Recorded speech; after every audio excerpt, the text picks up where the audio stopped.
They looked at children who had received the hepatitis vaccine within the first 30 days of life and compared those children to children who had received the vaccine later or not at all. And they found an 135% elevated risk of autism among the vaccinated children.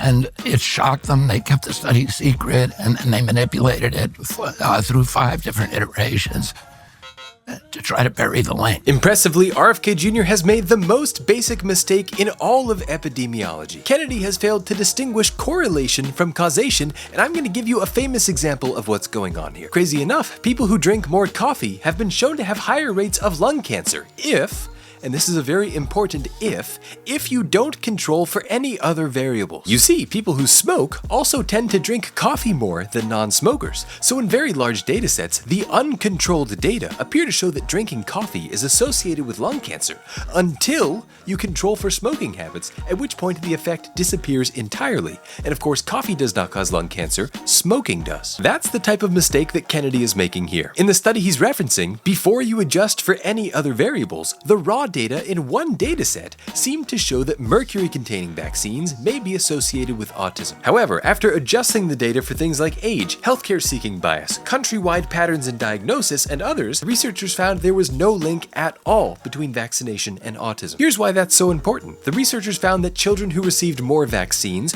were also more likely to see the doctor more often in general for checkups. As you might guess, children who have autism who actually see the doctor are more likely to officially get diagnosed.